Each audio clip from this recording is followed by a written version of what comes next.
করে দেখবো কি রকম লাগে। খুবই মজা। তো আমরা চিতল পিঠাটা আগে না হালিম দিয়ে খেয়ে দেখাই। আসসালামু আলাইকুম। আমি অনেক বেশি ভালো আছি, আপনারা ভালো আছেন তো? তো প্রতিদিনের মতন আজকে একটি খাবারের আইটেম নিয়ে হাজির হয়েছি। তো জানি না আপনারা একবার আমার খাওয়া দীক্ষা নিয়ে আপনারা একবার দুঃখ সুখ দিল্লা ফেলেন। তো তাহলে চলুন আমরা এখন খাওয়ার মূল পর্বে চলে যাই। তো দেখুন এখানে অনেকগুলো আমরা চিতল পিঠা নিয়েছি, আর এখানে আমরা হালিম নিয়েছি, আর এখানে আমরা এটা হচ্ছে হস পাতার ভর্তা। তো চলুন এখন খাওয়া যাক। প্রথমে আমি একটু হালিমটা টেস্ট করে দেখবো কি রকম লাগে।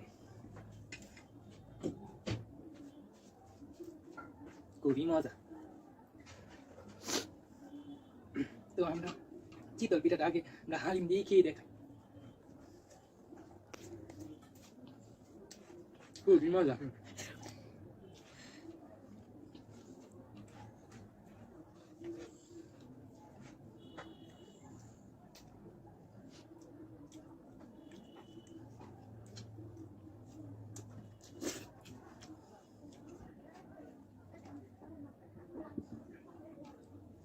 তো একটা হালিম দিয়ে খেয়েছি, এখানে একটা ভর্তা দিয়ে খেয়ে দেখাবো।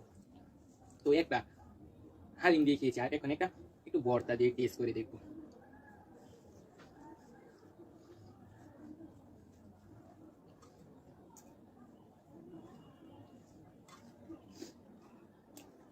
ভর্তাটা দারুণ হয়েছে।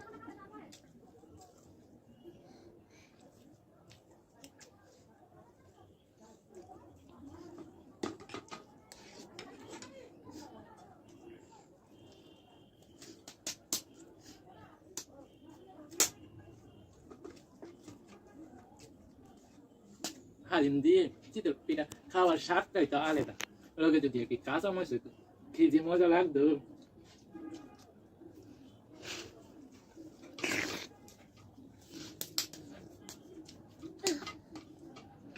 আর গরুর গোস্তের হালিম দা জানেন তো কত যে মজা।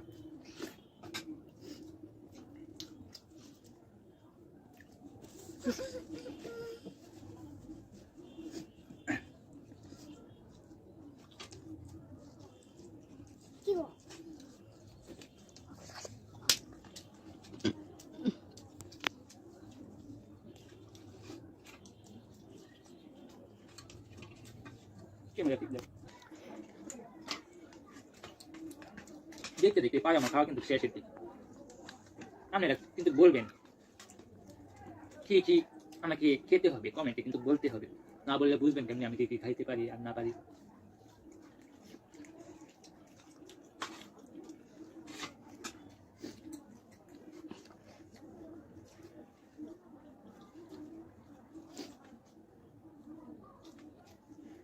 আমরা বাজার থেকে শীতল পিঠা নেব।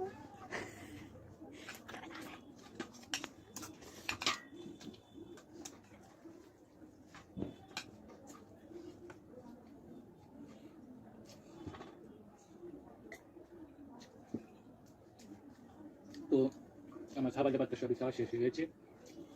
তো আজ এ পর্যন্তই। নেক্সট কোনো ভিডিওতে আপনাদের সাথে দেখা হবে। আর সবাই ভালো থাকবেন, সুস্থ থাকবেন। আজ এ পর্যন্তই। ধন্যবাদ সবাইকে। তো শেষ করছি এখানে ভিডিওটা। Thank you.